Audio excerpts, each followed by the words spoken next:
I went to the wedding of a junior colleague from work, only for the bride to say, People with a low education and who are poor should sever ties with my husband.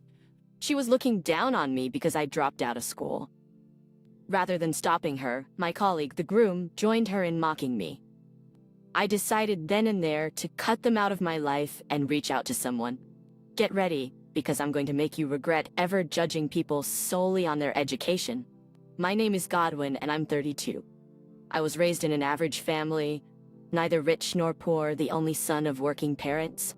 What sets me apart is that while most of my classmates were thinking about high school, I was frantically searching for a job. Both of my parents are college graduates, but I was eager to start working as soon as possible. At first, they were confused, but eventually supported me, saying it's my life to live as I see fit. I first worked as a factory laborer in my hometown, then switched jobs to become a painting contractor site supervisor. Now, I've been employed at a publicly traded major machinery manufacturer for 7 years.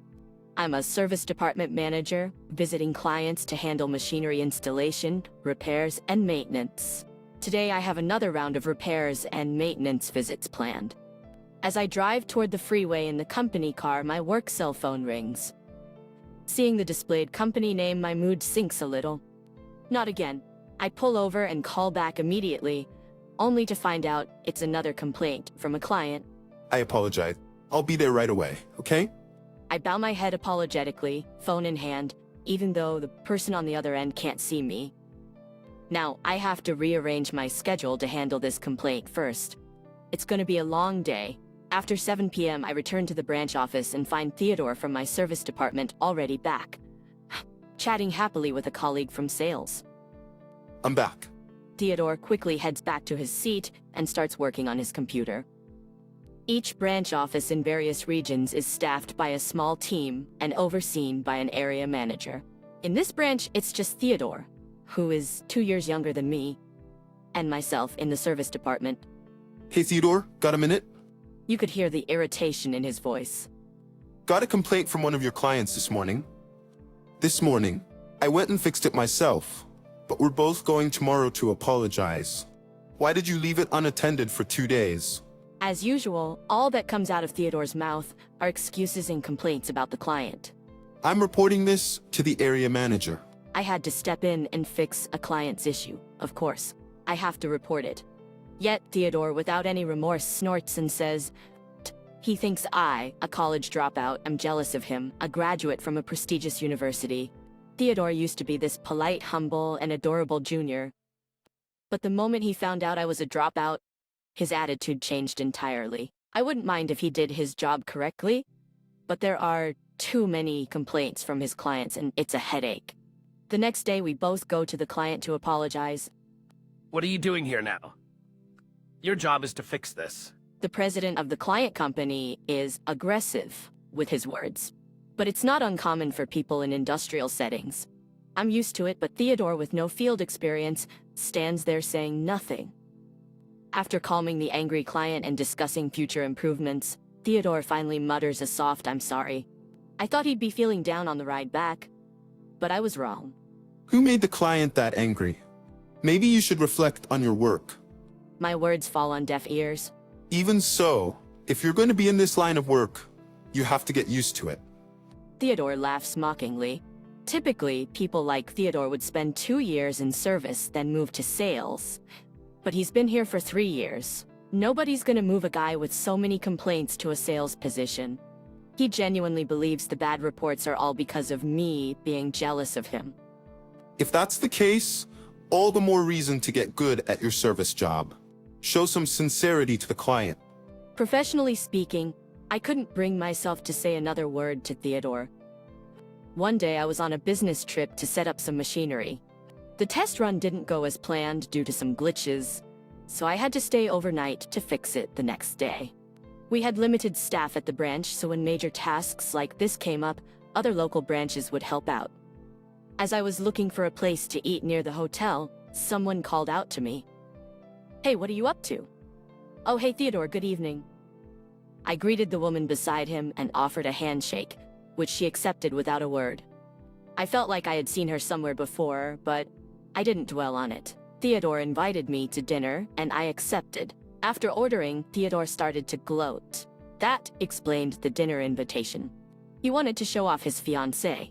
As for Selena, she barely acknowledged me, not making eye contact and offering only occasional nods to Theodore. Dinner ended with Theodore dominating the conversation.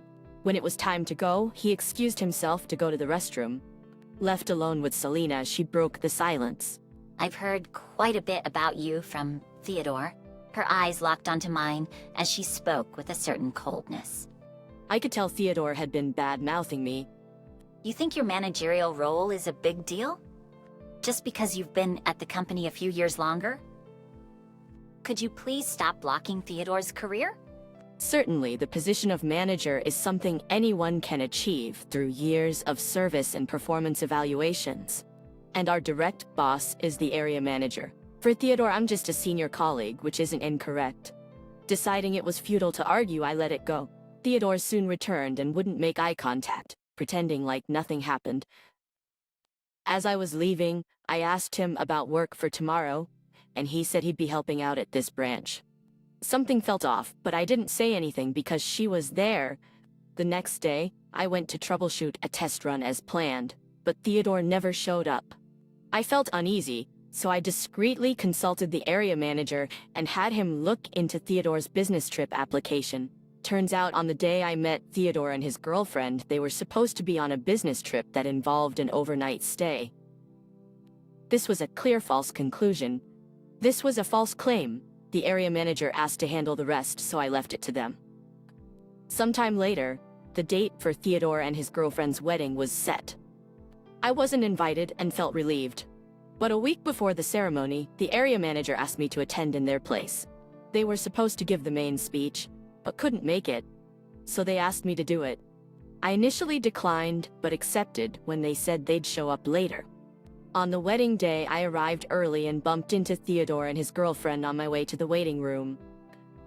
They looked surprised to see me. Theodore scoffed.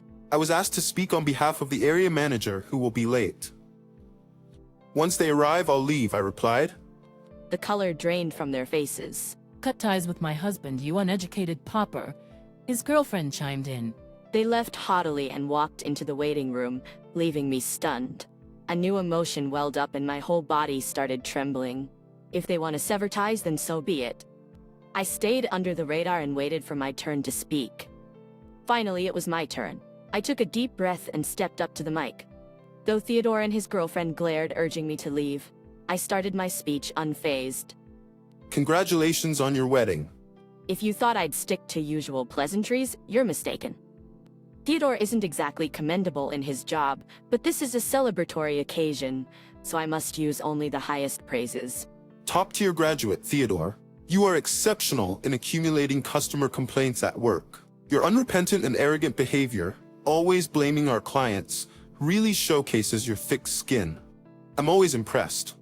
She stands up beside a flustered Theodore and shouts, overtaken by rage. You're supposed to cut ties with Theodore. Quit bullying him. The room starts buzzing, but I continue my speech and face. Our Ivy League grad Theodore is quite the trickster. He's been lying about business trips to go hang out with her and claiming expenses for it. That's pretty bold and clear embezzlement. And claiming expenses for it. That's pretty bold and clear embezzlement. Theodore shouts, red-faced, and starts coming towards me. She also stands up and screams. What's your evidence for all of this? Are you insane? The room descends into chaos, prompting the MC to nervously ask me to stop. I thought maybe this is as far as it goes. At that moment, the door swings open with a bang. The ones who entered the now silent room were the area manager and the president of the client company. She goes pale when she sees the president heading straight for the bride and groom's table.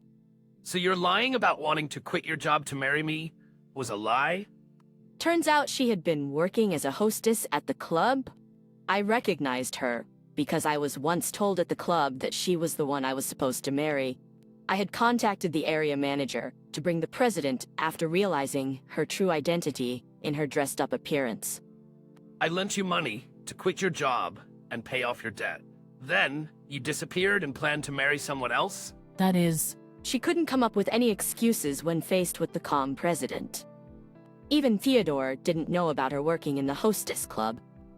He storms back to her and confronts her. She snaps back. You act all elite, but you are a no-good criminal. Even worse than a dropout. The area manager quietly stands in front of the shouting Theodore. We have evidence of your actions and will be reporting them to headquarters. You'll be suspended until a decision is made. Realizing the gravity of the situation, Theodore stands there, his face ashen. The president says to her, "We'll be speaking through lawyers from now on." The once defiant woman breaks down in tears. The MC wisely suspends the ceremony and the guests are asked to leave. I leave the scene with the area manager and the president. Rumor has it that Theodore and she had planned to get their marriage certificate after the ceremony, but it's off. Both families are blaming each other and fighting over the wedding costs. Theodore was fired for misconduct, and they're calculating the exact amount he embezzled for restitution. The only thing that stings a bit is that the area manager also received a pay cut for poor supervision of his subordinates. Theodore had timed his business trips to coincide with days when major tasks like machine installations were happening. Theodore had timed his business trips to coincide with days when major tasks like machine installations were happening, and the area manager had approved these trips. As for the woman facing fraud charges from the CEO for her sham marriage, she'll likely be tied up in court for a while. Of course, I've cut ties with Theodore and haven't spoken to him since that day. As for me, I'm just going to continue living my life with my head held high.